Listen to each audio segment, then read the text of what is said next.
안녕하세요. 뉴럴 렌더링의 2의 두 번째 강의에 오신 여러분을 환영합니다. 첫 번째 강의에서는 컴퓨터 그래픽스가 어떠한 것인지 제가 설명을 드렸었는데요. 두 번째 강의에서는 컴퓨터 그래픽스에서 하나의 이미지를 생성하기 위해 필요한 과정인 렌더링 파이프라인에 대해 설명해 드리는 시간을 가지도록 하겠습니다.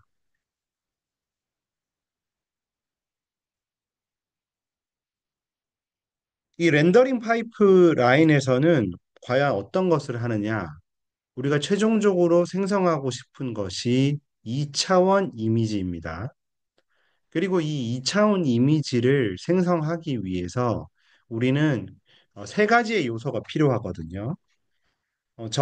지난 시간에도 말씀드렸지만, 먼저 우리가 그 공간상에 존재하는 3차원 물체가 있어야 합니다. 그리고 이 물체를 바라보는 시점에 대한 정보가 있어야 하고요. 그리고 이러한 물체들이 스스로 빛을 내는 것이 아니라면 광원이 존재해야 하기 때문에 이 세 가지 정보를 생성해내고 그리고 이것들을 활용을 해서 2차원 이미지를 만들어내는 것이 렌더링 파이프라인의 목적이라고 생각하시면 되겠습니다. 자, 우리가 그 진행을 하기 전에 앞서서 한 가지 말씀드릴 부분이 있습니다. 어, 과연 3차원 물체는 어떠한 식으로 표현이 되어 있는가? 우리가 다양한 방식을 생각해 볼 수 있지만, 현재 컴퓨터 그래픽스 분야에서는 3차원 물체를 주로 폴리고널 메쉬라는 것을 활용을 해서 표현을 합니다. 자, 폴리고널 메쉬라는 것은 뭐냐면, 여기 그림에서 보이다시피 물체의 표면을 다각형으로 표현하는 것인데요. 가장 기본적인 삼각형부터 시작해서 뭐 사각형, 오각형 같은 걸 생각해 볼 수 있는데 사각형, 오각형 그리고 그거보다 더 육각형 이런 애들도 삼각형으로 다 표현할 수 있기 때문에 일단 삼각형으로 생각하시는 것이 좀 쉬울 것 같습니다. 자, 이 예제에는 오각형으로 나와 있는데요. 우리가 오각형이든 삼각형이든 우리가 각각의 버텍스 정보가 있어야겠죠. 그리고 이 버텍스가 어떠한 형태로 연결이 되어 있는지. 예를 들면 V0가 V1이랑 연결되어 있고 V1이 V2와 연결되어 있다. 이런 정보가 필요할 겁니다. 그래서 이 버텍스 정보가 필요하고 엣지 정보. 이게 이제 연결성 정보에 해당을 하는데요. 그리고 마지막으로 이 페이스라는 정보가 필요한데 이거는 우리가 어떤 도형을 만들었을 때 어느 쪽이 앞면인지를 알려주는 용도로 사용하기도 하고요. 혹은 이 버텍스의 특정한 방향을 미리 사전에 정의를 해놓고 이 버텍스의 순서로 앞면과 뒷면을 정의하기도 합니다. 그래서 어찌됐든 3D 물체는 버텍스와 그 버텍스들이 어떻게 연결되어 있는지 이걸 토대로 3D 물체가 표현이 되어 있다라고 생각하시면 되겠습니다. 그래서 여기 아마 이제 토끼로 예상이 되는데요. 이 토끼도 보시다시피 삼각형의 조합으로 표현이 되어 있죠. 자, 어떻습니까? 지금 여러 개의 그 토끼 모형들이 있는데 보면 이제 얘는 삼각형이 큼직큼직하죠. 그리고 얘는 삼각형이 비교적 작습니다. 어떤 것이 퀄리티가 좋아 보이나요? 그러니까 어떤 게 실제 토끼 모양과 비슷해 보이나요? 당연히 이 삼각형이 작은 것이 더 퀄리티가 좋다라고 모두 다 생각을 하실 거라고 생각합니다. 자, 그러면 우리가 물체를 굉장히 작은 삼각형으로 표현을 하면 좋을 텐데, 자, 이렇게 하면 어떤 문제가 있을까요? 이제 결국에 이런 삼각형 하나하나를 우리가 혹은 뭐 컴퓨터 그래픽 디자이너가 만들어야겠죠. 그리고 여러분이 아직 그 과정을 배우진 않았지만 결국 이 삼각형에 있는 정보가 여러분의 모니터에 반영이 돼서 여러분한테 어떤 이미지를 만들어 줘야 되는데 당연히 삼각형 개수가 많은 것이 나중에 이 이미지를 만드는 데에도 연산량이 많이 들 거다. 라고 생각할 수 있을 것입니다. 그러니까 우리는 지금 굉장히 모순적인 상황에 빠져 있는 거죠. 삼각형을 많이 만들면 좋긴 좋겠는데, 그러면 연산이 너무 오래 걸릴 것 같다라는 거죠. 그래서 이 문제를 어떻게 해결할 수 있을까? 많은 사람들이 고민을 했습니다. 자, 어떤 방법이 있을 수 있을까요? 일단 우리는 삼각형 개수를 늘리고 싶어요. 그런데 이 삼각형 개수를 늘리면 늘릴수록 연산량이 많이 든단 말이죠. 그럼 방법 중에 하나는 적당한 양의 삼각형만 쓰는 방안도 있겠죠. 근데 이 적당한이라는 것이 그때그때 상황에 따라 다를 수 있는 거죠. 예를 들면 내가 작은 모니터로 작은 핸드폰 화면으로 어떤 컨텐츠를 볼 때와 굉장히 큰 스크린으로 컨텐츠를 볼 때가 상황이 다를 텐데 이런 걸 어떻게 대응할 수 있을까? 이런 문제도 있을 수도 있고 지금은 4K 영상이 굉장히 많이 보편화되어 있잖아요. 하지만 10여 년 전만 해도 풀 HD 영상이면 충분한 퀄리티를 라고 생각을 했었거든요. 그런데 요즘은 이제 풀 HD면 그렇게 좋은 퀄리티로 느껴지지 않죠. 그러니까 어떻게든 삼각형을 많이 만드는 것이 바람직한 방향이라고 생각할 수 있을 겁니다. 자, 그런데 연산은 많이 든다. 이거 어떻게 하면 좋을까요? 예, 사람들이 여러 가지 생각을 했는데 그 중에 하나가 파이프라이닝이라는 것을 활용을 하면 좋겠다. 파이프라인 컨셉을 활용하면 좋겠다라고 생각을 했습니다. 자, 이게 첫 번째와 두 번째 화면을 한번 볼게요. 지금 보면 세탁기를 돌리고 건조기를 쓰고 건조기로 세탁을 말리고 그런 다음에 사람이 빨래를 접죠. 건조된 빨래를. 그리고 이 과정이 다 끝나면 다시 세탁기를 돌리고 건조기에 넣고 빨래를 접고 세탁기에 돌리고 건조기로 말리고 빨래를 접고 이 과정을 각 과정이 다 끝날 때마다 끝나야만 진행한다라고 생각을 합시다. 그런데 생각을 해보면 우리가 세탁기를 쓰는 동안 건조기를 안 쓰고 있잖아요. 그리고 세탁기랑 건조기를 쓰는 동안 사람은 놀고 있단 말이죠. 그래서 이런 식으로 우리가 프로그램을 설계하는 것보다는 세탁기, 건조기 하는 동안에 또 다른 세탁기를 돌리고 건조기 돌리는 동안에 사람은 빨래를 접고 있고 자, 이런 과정을 이렇게 설계를 하면 어, 최초의 과정에 비해서 시간이 훨씬 덜 걸리는 것을 확인할 수 있고요. 이렇게 병렬적으로 프로세스를 진행하는 것을 파이프라인이라고 부릅니다. 자, 그렇다면 우리가 이 렌더링 파이프라인을 어떻게 만들 수 있을까요? 자, 우리는 2D 폴리고널 메시가 여러분들한테 입력으로 들어옵니다. 여러분들이 폴리고널 메시에 대한 정보가 있어요. 그리고 이걸로부터 2D 이미지를 만들어내야 돼요. 이미지를 만들어내야 돼요. 자, 그러면 뭔가 이 삼각형으로부터 우리가 이미지를 만들어내기 위해서는 여러 가지 과정들이 있을 텐데 그 과정들이 병렬적으로 진행이 되어야 된다. 우리가 파이프라인을 설계한다라고 생각을 하고 이걸 어떻게 하면 좋을지 한번 생각을 해보시면 좋을 것 같아요. 어떻게 하면 좋을까요?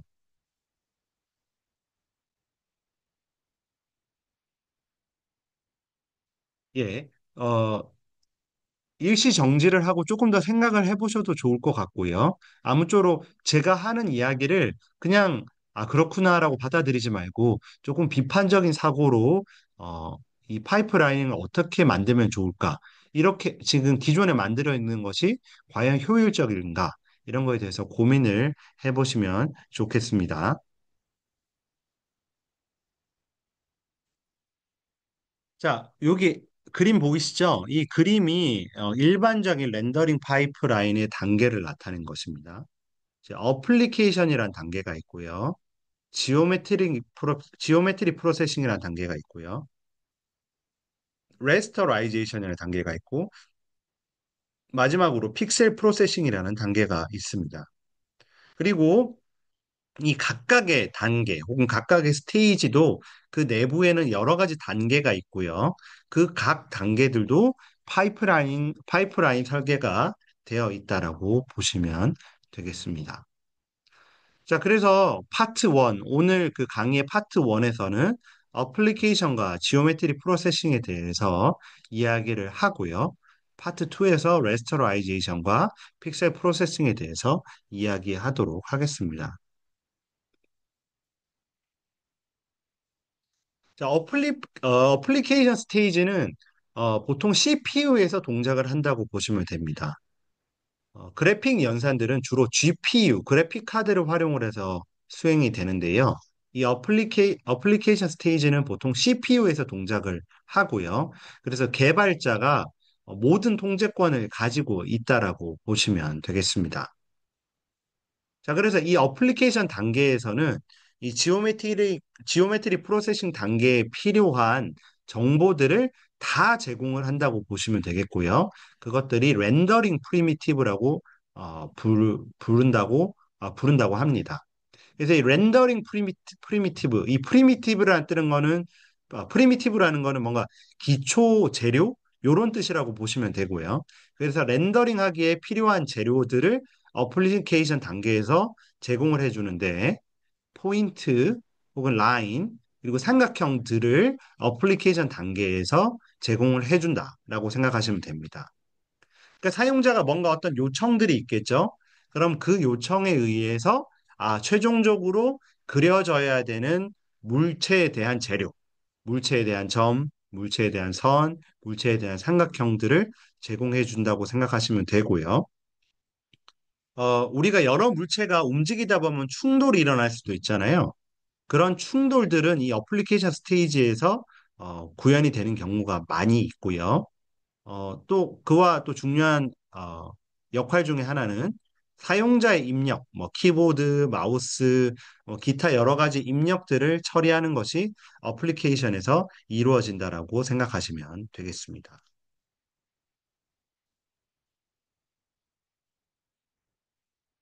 지오메트리 프로세싱은 굉장히 중요한 부분이고요. 이 지오메트리 프로세싱은 총 크게 네 가지의 단계로 나누어집니다. 그래서 이 지오메트리 프로세싱은 삼각형, 입력으로 들어온 삼각형들의 연산, 삼각형을 활용한 연산, 그리고 삼각형을 구성하는 버텍스의 연산의 대부분을 담당한다라고 보시면 되겠습니다. 자, 지오메트리 프로세싱에서 첫 번째 단계는 버텍스 쉐이딩입니다. 자, 일단 지오메트리 프로세싱 단계 전에서 어플리케이션 스테이지에서 점이라든지 삼각형들의 정보가 이미 이제 제공이 되어 있거든요. 자, 그런데 이러한 점이라든지 삼각형들이 어떤 가상의 공간 내에 존재를 할 텐데 최초에는 이 삼각형 혹은 점들은 모델 스페이스 상에 존재를 합니다. 자, 이 말은 뭐냐면 각각의 그 모델들의 좌표가 0,0,0인 거예요. 그러니까 각 모델들은 그 스스로의 좌표가 있고 그 스스로의 좌표의 원점에 모델들이 존재를 한다는 겁니다. 그래서 이 모델 스페이스에서 우리가 월드 스페이스로 이동이 이루어지게 되고 그거는 이제 모델 트랜스폼을 통해서 이루어지는데요. 이렇게 해서 월드 스페이스로 이동이 되면 이제 삼각형이라든지 기타 다른 도형들이 자기 자리를 찾아간다라고 생각하시면 됩니다. 그러니까 각각의 물체는 처음에 자기가 이제 세상의 중심인 것처럼 있다가 진짜 세상의 중심에서 자기의 위치를 잡아가는 것이 모델 스페이스에서 월드 스페이스로 변환이 되는 것이라고 보시면 되겠습니다. 자, 그 다음에 이 월드 스페이스에서 뷰 스페이스 혹은 아이 스페이스로 이동을 하는데요. 이건 어떻게 생각하시면 되냐면 월드 스페이스는 그냥 우리가 어떤 정의한 세상의 원점을 기준으로 물체들이 존재하는 거예요. 자, 그런데 우리는 결국에 우리가 어떤 보고 싶은 시점이 있죠. 그 시점을 기준으로 다시 물체를 이동시키는 것이 이 뷰 스페이스의 이동으로 생각하시면 되겠습니다. 자, 그래서 이 뷰 트랜스폼을 통해서 카메라를 원점으로 둔 것처럼 해서 물체들의 위치가 다 바뀌게 되고요. 자, 그러면서 네거티브 G 엑시스가 GX 방향의 카메라가 바라보는 방향, 여기 나와 있죠. 이쪽 방향이 네거티브 G고 이게 카메라가 바라보는 방향으로 모든 물체가 변환이 이루어진다라고 보시면 되겠습니다.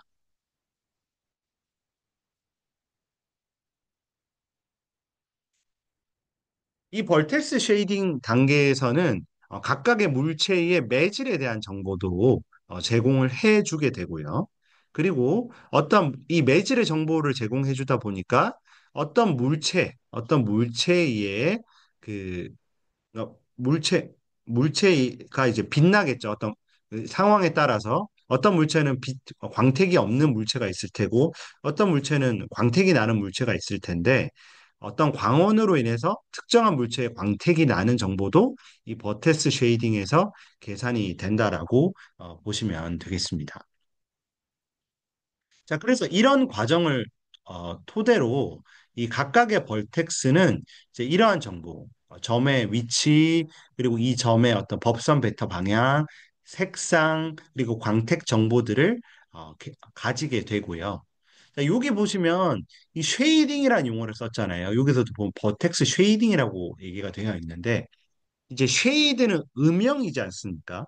그래서 우리가 흔히 쉐이딩을 음영에 관련된 정보라고 생각할 수 있는데 이 컴퓨터 그래픽스 분야에서 쉐이딩이란 용어는 어떤 가장 기본적인 뭐 펑션 단위라고 보시면 돼요.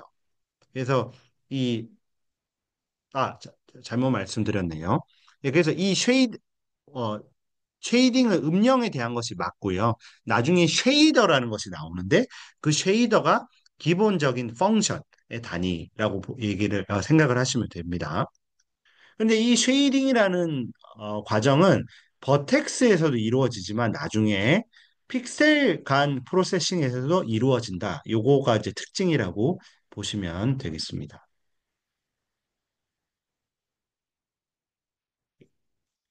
그 다음은 프로젝션 과정이 있는데요. 이 프로젝션 과정은 우리가 일단은 그 뷰 스페이스로 이동을 했다 그랬죠.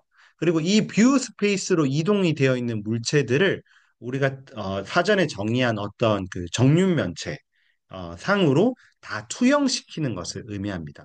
실제로 투영이 되는 건 아니고 그, 그 공간 상에 존재하도록 만들어내는 것이 이 프로젝션 단계에서 이루어진다라고 보시면 되겠고요. 그래서 뷰 스페이스에서 클립 스페이스로 이동이 이루어진다라고 보시면 되겠고, 이때 모든 점의 좌표는 마이너스 1, 1, 마이너스 1, 마이너스 1, 2, 마이너스 1에서 1, 1, 1 사이로 다 이동이 이루어진다라고 보시면 되겠습니다. 자, 이러한 그 프로젝션 과정에서도 사실 두 가지의 프로젝션이 존재를 하는데, 첫 번째가 오소그래픽 프로젝션이고, 두 번째가 퍼스펙티브 프로젝션입니다. 자, 퍼스펙티브 프로젝션은 어떻게 생각하시면 되냐면, 우리가 이 클립 스페이스로 물체를 이동할 때 원근감을 고려해서 이동한다라고 보시면 됩니다. 그래서 여기 보시면 이 노란색 구가 더 가까이 있죠. 그래서 이 클립 스페이스 내에 프로젝션 결과물에 노란색 물체가 더 크게 나오는 것을 확인할 수 있죠. 근데 올소그래픽은 그런 거 없습니다. 올소그래픽은 원근값이라는 게 없고 그냥 물체를 멀리 있든 가까이 있든 자기의 크기 그대로 프로젝션을 시키는 것이라고 보시면 되겠습니다. 자, 그래서 올소그래픽 프로젝션이 된 후에는 우리가 평행선은 여전히 평행하지만 퍼스펙티브 프로젝션에 있어서는 평행한 선이 여전히 더 이상 평행하지 않는 경우도 발생한다라는 것을 알고 계시면 좋겠습니다. 자, 마지막으로 클리핑은 이 우리가 클립 스페이스로 이동을 했다고 했잖아요. 클립 스페이스로 이동을 했을 때 이 클립 스페이스 안에 들어가지 않는 물체가 있을 겁니다. 예를 들면 이 그림에서 이 빨간색 삼각형은 유닉 큐브, 클립 스페이스 안에 들어가 있지 않죠. 그러면 우리가 결국에는 이 최종적으로 만들어진 이미지는 이 큐브 상에 있는 컨텐츠들이기 때문에 더 이상 우리가 이 빨간색 삼각형에 대해서는 신경을 쓰지 않아도 됩니다.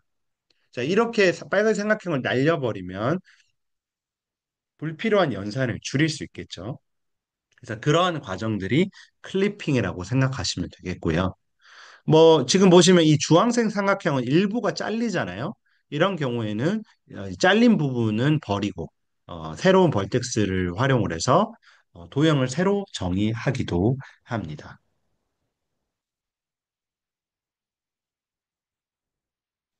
스크린 매핑은 일단 우리가 클리핑을 다 한 다음에 그런 다음에 어, 그 실제로 스크린에 어떻게 보일지를 감안해서 최종적으로 매핑을 시켜주는. 그러니까 실제 사용자의 모니터에 맞게 물체를 이동을 시켜주는 것이 스크린 매핑이라고 보시면 되겠고요.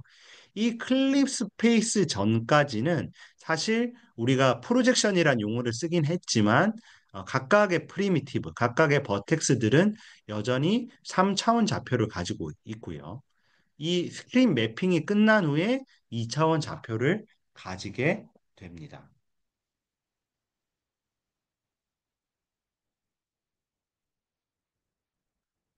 자, 그래서 여기까지가 지오메트리 프로세싱이고요. 어플리케이션 스테이지와 지오메트리 프로세싱 스테이지에서 말씀을 드렸고요.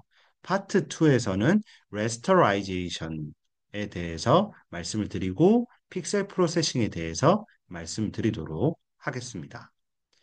예, 파트 2에서 다시 보도록 하겠습니다.